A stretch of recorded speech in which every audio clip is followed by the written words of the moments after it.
Hi everybody and welcome to another Bitwig Studio Basics video. Today we're looking at Bitwig Studio 3.1 and there's some new exciting features like a microtonal pitch device and some updates in the piano roll. My name is Matthias and let's take the tour.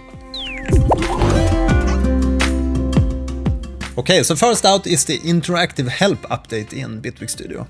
And we can just select the sampler here and go to our inspector panel and press this show help button. And that will basically show an interactive panel of our sampler in this case. You can see it's interactive because it's updating. You can see I have attached a very fast LFO here to the pitch. And if I press play, you can see that we can have the offset point moving. So you can basically troubleshoot your devices while you have a Bitwig running. And it's a really nice help because we have explanations for all the different parameters of the devices. We can go to another device here, the new micro pitch device, go to show help. And we get to see all these nice explanations. We saw this earlier in the effect grid and polygrid, and I think it's a nice addition, especially for newbies in Bitwig Studio. It can get you up to speed with the devices, how they work, and some tips on how you can use them. Okay, so let's take a closer look to this new micro pitch device. And it's basically one of these new note effect devices. So just press the plus sign, go to note effects and select your micro pitch device. And you can see we have the keys from the keyboard here represented. We have C, C sharp, D, D sharp, E, F, etc. And basically you can have different settings for every key here. So you can do these really weird scales if you want. And I think there's a whole set of scale presets already included with Bitwig Studio 3.1. So we can have Rousseau, Utonal, Kepler, and some weird dulcimer scales, and some blues scales. So that's quite nice. So basically it takes the MIDI data that comes in through this track. Currently I have this really big cluster chord.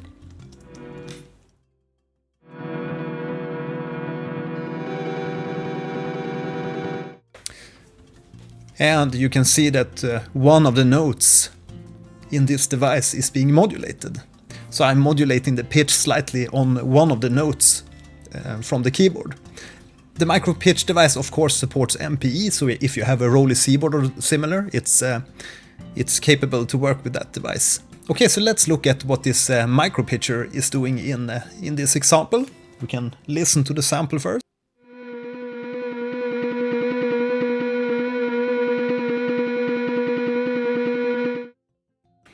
Yeah, so it's modulating the pitch slightly, a little now and then. So it gives us a little bit more life to this drony note. And basically what I have in this modulation routing is I have a classic LFO set to sample and hold. Then I have the output from this one being sent to a button. And that's just to narrow down and make the modulation data either being off or being on, and that's a 0 or a 1. And then I'm sending this modulation from the button to this LFO, the LFO depth. And that means that this LFO will either be on or off, and this LFO will be modulating the pitch of this D note. We can actually make this a little bit more drastic so you can hear the really big difference here.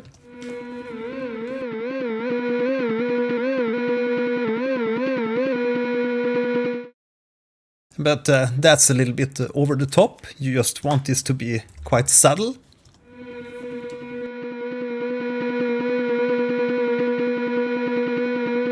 So that gives a little bit more organic feeling to this drony kind of sound. So this is a little modulation trick if you want to narrow down and only have on and off values for your modulation data. So you can just attach your LFO to a button and then attach the button to some other modulation target. So that's a little bit how I use the micro pitch in this case. And if you want, you can also adjust the amount here or the depth for how much this modulation will affect the pitch. So currently I set it to 100% because I have had a quite low value being sent from this, from the LFO here.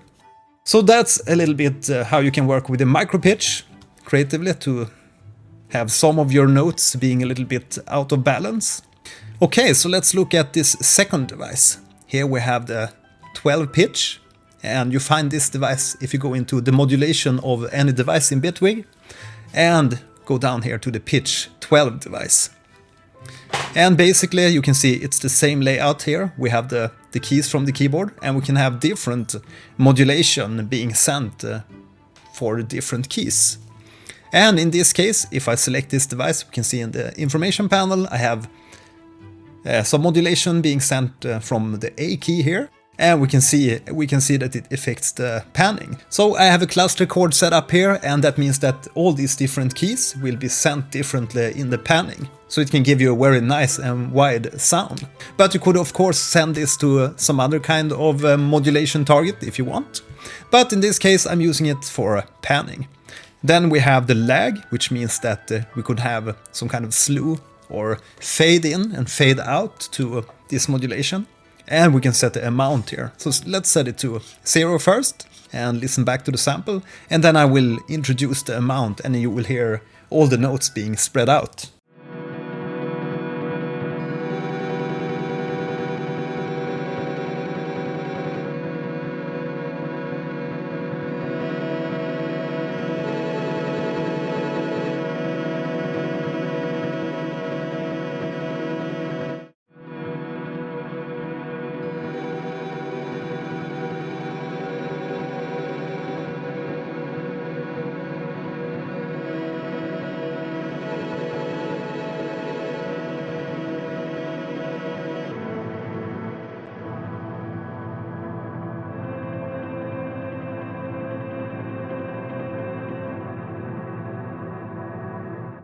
Yeah, so that's one way you can use this pitch 12 device in Bitwig Studio.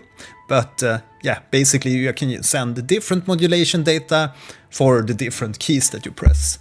Okay, so next up we have the note chase feature, and basically this is a function I've been longing for quite some time because I do tons of orchestral arrangements, and basically the note chase will chase the note. That means that even though you start the playhead here in the middle of a note, it will begin to play this note even though we have the starting point over here.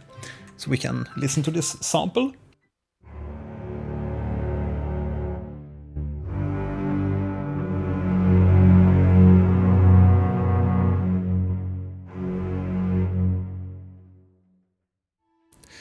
As you can see, we don't have to have the playhead at the starting points of the notes, it will still play the notes. And if you want to activate the note chase, just go to settings, the dashboard here, the settings and behavior, and you have the resume playback note chase here. So you can just activate that. If we deactivate it and listen,